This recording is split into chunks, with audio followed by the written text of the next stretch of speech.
স্বাগতম ষষ্ঠ শ্রেণীর শিক্ষার্থীরা তোমাদের সবাইকে। সো আজকে আমরা তোমাদের বিজ্ঞান বইয়ের যে পঞ্চম অধ্যায় রয়েছে অর্থাৎ সালোক সংশ্লেষণ, এই চ্যাপ্টারটা আমরা এমনভাবে পড়ার চেষ্টা করব যাতে খুবই অল্প সময়ে তোমার আজকের এই চ্যাপ্টারটা যাতে তুমি ফুল কভার করতে পারো। ওকে, সো যারা ধরো সালোক সংশ্লেষণ পড়েও বুঝতেছ না, তোমরা হচ্ছে জাস্ট আজকে স্যারের ক্লাসটা করো। অ্যান্ড স্যার চেষ্টা করছে কি দেখো, তোমাদের ফুল যে চ্যাপ্টারটা আছে সেটার পুরা স্যারের বোর্ডের চক আকারে আমি একদম রেডি করে নিয়ে আসছি। সো তোমার কাজ হবে কি, জাস্ট এই যে স্যারের যে বোর্ডে যেভাবে লিখছে তুমি জাস্ট সেইভাবে চকটা যদি তুমি হচ্ছে তোমার খাতায় একবার লিখে ফেলো। সো আই হোপ তোমার 80 থেকে 90% তোমার এই চক থেকে আসবে প্রশ্ন, যদি আসে। অবশ্যই চলো কথা না বলে আমরা একটু পড়ার চেষ্টা করি। দেখো, এখন তোমাদের প্রশ্ন আসতে পারে যে স্যার সালোক সংশ্লেষণ আসলে কি। দেখো, তোমাদের বই আমি অ্যানালাইসিস করে এই টপিকগুলো হচ্ছে খুঁজে পেয়েছি।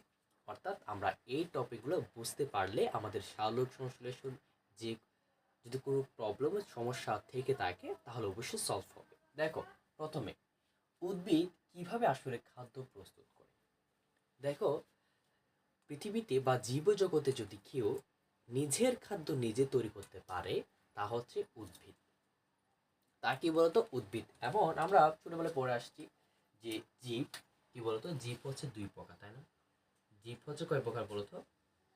জীব হচ্ছে স্যার দুই প্রকার। কয় প্রকার বলতো? দুই প্রকার। এক হচ্ছে কি, এক হচ্ছে প্রাণী এবং আরেকটা হচ্ছে উদ্ভিদ।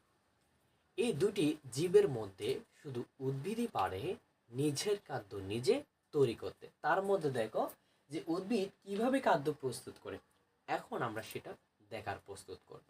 দেখো, প্রথমে উদ্ভিদের পাতায়, উদ্ভিদের পাতায় মাথা রাখো, উদ্ভিদের পাতায় কি বলতো, উদ্ভিদের পাতায় ক্লোরোফিল থাকে। ক্লোরোফিল এটা একটি হচ্ছে রঞ্জক একটি পদার্থ। কেমন, আমাদের শরীরে যেমন রক্ত রয়েছে, তাই না? হ্যাঁ, উদ্ভিদে সেই পাতার মধ্যে কি আছে বলতো, ক্লোরোফিল আছে। এখন এই ক্লোরোফিল কি করবে, এই ক্লোরোফিল সূর্যের আলো ব্যবহার করবে। সরি, ওকে, ক্লোরোফিল কি করবো বলতো, সূর্যের আলো ব্যবহার করবে। এখন প্রশ্ন আমার তোমাদের কাছে যে ক্লোরোফিল কোথায় থাকে। অবশ্যই তোমরা হচ্ছে যারা আজকে ক্লাসটা করবা, তোমরা অবশ্যই কমেন্টে এটা বলে যাবা যে ক্লোরোফিল কোথায় থাকে। এখন ক্লোরোফিল কি করবে বলতো, সূর্যের আলো ব্যবহার করবে। সূর্যের আলো কি করবে বলতো, ব্যবহার করবে। এখন আমরা যেহেতু প্রাণী, আমরা শ্বাস প্রশ্বাসের মাধ্যমে বেঁচে থাকি। খাদ্য ছাড়াও তুমি যদি খাবার না খেয়েও তুমি শ্বাস প্রশ্বাসের মাধ্যমে বেঁচে থাকতে পারবা। এখন দেখো তো, আমরা কি করি, প্রাণীরা অক্সিজেন, আমরা কার্বন ডাইঅক্সাইড ত্যাগ করি এবং অক্সিজেন কি করি বলতো, গ্রহণ করি, তাই না? এই যে আমরা প্রাণীরা অক্সিজেন গ্রহণ করি এবং কার্বন ডাইঅক্সাইড ত্যাগ করি, তাহলে দেখো পরিবেশে কোনটি থাকে বা আমরা পরিবেশে কোনটি ত্যাগ করতেছি? নিশ্চয়ই কার্বন ডাইঅক্সাইড। এই CO2 এটাকে বলা হয় কার্বন ডাই অক্সাইড। কি বলা হয় বলতো, কার্বন ডাই অক্সাইড। এখন দেখো, সূর্যের আলো ব্যবহার করে পরিবেশের আমি কার্বন ডাইঅক্সাইড কি করতেছি, ব্যবহার করতেছি। সাথে কি ব্যবহার করতেছি দেখো, যে মূল, শিকড়, উদ্ভিদের যে শিকড় থাকে এটাকে আমরা মূল বা রুট বলা হয়। তো মূল দিয়ে যে পানি শোষণ করে, কি করে বলতো, পানি শোষণ করে। এই পানি শোষণ করার পর, অর্থাৎ এইটা একটা প্রসেস, বিক্রিয়া করার পর কি তৈরি হয় বলতো, গ্লুকোজ তৈরি হয়। শর্করা জাতীয় খাবার, এটাকে বলা হয় শর্করা জাতীয় খাবার। গ্লুকোজ মানে কি, শর্করা জাতীয়, শর্করা জাতীয়। আশা করি বুঝতে পারতেছ। ওকে, ফাইন। আমরা আবার একটু চলো একটু রিকল করার চেষ্টা করি। দেখো, উদ্ভিদ কিভাবে খাদ্য প্রস্তুত করে, কিভাবে তৈরি করে দেখো তো। যে পাতায় কি থাকে, ক্লোরোফিল থাকে। পাতায় কি থাকে বলতো, পাতায় হচ্ছে ক্লোরোফিল থাকে। এই ক্লোরোফিলটা সূর্যের আলো ব্যবহার করে এবং পরিবেশের কার্বন ডাইঅক্সাইডের সাথে বিক্রিয়া করে, সাথে উদ্ভিদের মূল দিয়ে পানি শোষণ করবে। এই যে একটা পুরো একটা বিক্রিয়া, এটাকে বলা হয় সালোক সংশ্লেষণ। আবার বুঝতে পারতেছো সালোক সংশ্লেষণটা কি? এই প্রক্রিয়াটা, এই প্রসেসটার মাধ্যমে যে গ্লুকোজ খাদ্যটা তৈরি করে এটাকে বলা হয় সালোক সংশ্লেষণ প্রক্রিয়ার মাধ্যমে উদ্ভিদ নিজের খাদ্য নিজে তৈরি করে। বুঝতে পারছো? ওকে, এই গ্লুকোজটাকে বলা হয় শর্করা জাতীয় খাদ্য। মাথা রাখবা, আমরা যে আমাদের যে সুষম খাদ্য 6টি উপাদান, তার মধ্যে ম্যাক্সিমাম কিন্তু আসে কোথা থেকে বলতো? এই উদ্ভিদ থেকে। মাথা রাখবা। এখন যদি প্রশ্ন করি শর্করা জাতীয় খাবার কোনগুলো বলতো? শর্করা জাতীয় খাবারগুলো হচ্ছে উদ্ভিদ থেকে তুমি যা পাবে, শাক সবজি থেকে শুরু করে তুমি হচ্ছে ফল মূল যা পাবা সব কিছু কিন্তু শর্করা জাতীয় খাবার। বুঝতে পারছো? তেমন তালবার সাথে শাক সবজি, এটা মাথা রাখবা। শর্করা জাতীয় খাবার কোনগুলো বলতো? শাক সবজি। আচ্ছা, এবার আসো আমরা দ্বিতীয় পার্টটাতে, সালোক সংশ্লেষণের পদ্ধতি। আমি চেষ্টা করেছি কি, দেখো তোমাদের বইটা 2 থেকে 3 পেজ আছে মনে হয়। সো ওইটাকে অ্যানালাইসিস করে আমার এই বোর্ডটাতে, অর্থাৎ এই হোয়াইট বোর্ডটাতে আমি কি করেছি বলতো? আমি হচ্ছে ছক আকারে চেষ্টা করেছি। হয় কি, এত বড় পড়াটা অনেকে পড়তে চায় না, যার জন্য আমি কি করেছি, খুবই সংক্ষেপে এই বোর্ডটা সাজিয়েছি।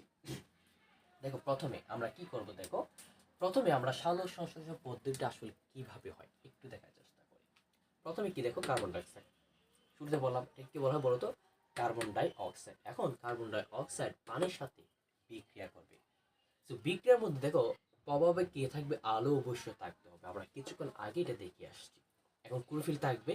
এই যে কার্বন ডাই অক্সাইডের সাথে পানি বিক্রিয়া করে আলোর প্রভাবে এবং ক্লোরোফিলের প্রভাবের উপস্থিতিতে কি তৈরি হচ্ছে বলতো? গ্লুকোজ তৈরি হচ্ছে। এই যে গ্লুকোজ যে তৈরি হলো, এই যে এই অক্সিজেনটা পরিবেশে ত্যাগ করে ফেলতেছে, এটা আমরা নিজেরাই গ্রহণ করি। বুঝতে পারছো? গ্লুকোজ সেই খাদ্য তৈরি করলো, এখানে যে অক্সিজেনটা ও তার উৎপাদকে তৈরি করলো, এটাকে বলা হয় বিক্রিয়ক, এগুলো হচ্ছে উৎপাদক। তো বিক্রিয়ার উৎপাদকে যে অক্সিজেন তৈরি করেছে, এটা এই অক্সিজেনটাই আমরা নিজেরাই গ্রহণ করি। বুঝতে পারছো? তাহলে কার্বন ডাইঅক্সাইডটা আমরা যে ত্যাগ করতেছি, কেমন, এই যেটা ত্যাগ করতেছি, দেখো আমরা কার্বন ডাইঅক্সাইড ত্যাগ করতেছি, সেই কার্বন ডাইঅক্সাইড ব্যবহার করে উদ্ভিদ কি করতেছে বলতো? সালোক সংশ্লেষণ প্রক্রিয়াটা সম্পাদন করতেছে। তো সম্পাদন করার ফলে কি হচ্ছে? সে নিজের খাদ্য নিজে তৈরি করতেছে। কার জন্য? আমাদের জন্য। তাহলে এই ক্ষেত্রে আমার পানি তৈরি হচ্ছে। ঠিক আছে, ফাইন। দেখো জীবজগতের সালোক সংশ্লেষণের তাৎপর্য, অর্থাৎ সালোক সংশ্লেষণ আমরা কেন বা কিভাবে ব্যবহার করি। দেখো একটু, খাদ্যের উৎস। সালোক সংশ্লেষণ প্রক্রিয়া না হলে কখনো কিন্তু উদ্ভিদের কি তৈরি হয় না বলতো? উদ্ভিদের আমাদের খাদ্যর যে উৎস, এটা কিন্তু তৈরি হয় না। বুঝতে পারছো? তারপর দেখো শক্তির উৎস। খাদ্যই যদি না থাকে, দেখো খাদ্যই যদি না থাকে তাহলে কি হবে? আমার কি শক্তি পাবো? অবশ্যই পাবো না। তারপরে পরিবেশের ভারসাম্য। এখন দেখো সব কিছু মূল আমি বলবো খাদ্য। এখন খাদ্য যদি তৈরি না হয়, খাদ্য যদি তৈরি না হয়, তো প্রাণী কি বেঁচে থাকবে? অবশ্যই না। বুঝতে পারছো? তারপরে দেখো আমাদের শেষের যে পার্টটুকু, সেটা হচ্ছে গ্যাস বিনিময়। কি বিনিময় বলতো? গ্যাস বিনিময়। এখন গ্যাসটা বিনিময় কি, আমি হয়তো ছোট্ট করে এখানে তোমাদের দেখিয়েছি। যে উদ্ভিদ থেকে আমরা অক্সিজেন তৈরি করতেছে, এই অক্সিজেনটা আমরা কারা গ্রহণ করে? প্রাণী গ্রহণ করে। এখন প্রাণী কি করে? অক্সিজেন গ্রহণ করার পর সেই কার্বন ডাইঅক্সাইডটা কি করে ফেলে? পরিবেশে ত্যাগ করে ফেলে। এই পরিবেশে ত্যাগ করে ফেলার সাথে সাথে আমাদের উদ্ভিদ এবং প্রাণীদের মধ্যে একটি আন্তঃসম্পর্ক গড়ে উঠেছে। আমরা এটাই বলতে পারি, উদ্ভিদ ছাড়া কিন্তু প্রাণী অসম্পূর্ণ, আর প্রাণী ছাড়া উদ্ভিদ অসম্পূর্ণ। এই কথাটা আমরা গ্যাস বিনিময় কিন্তু বলতে পারি। সো এই ছিল হচ্ছে তোমাদের পঞ্চম অধ্যায় সালোক সংশ্লেষণ এই চ্যাপ্টারটা।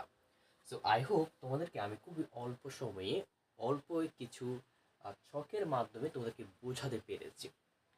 সো আজকের ক্লাসটি কেমন লাগলো অবশ্যই তোমরা ছোট্ট বন্ধুরা তোমরা হচ্ছে কমেন্টে বলে যাবা। অ্যান্ড নেক্সট তোমাদের কোন অধ্যায়টা একটু কঠিন লাগছে অবশ্যই তোমরা এই ভিডিওর কমেন্ট সেকশনে তোমরা সেটা বলে যাবা। সো দেখা হবে আরেকটি কোনো নতুন ক্লাসে। ততদিন পর্যন্ত তোমরা সুস্থ থাকো, ভালো থাকো এবং তোমরা স্যারের জন্য একটু দোয়া করো।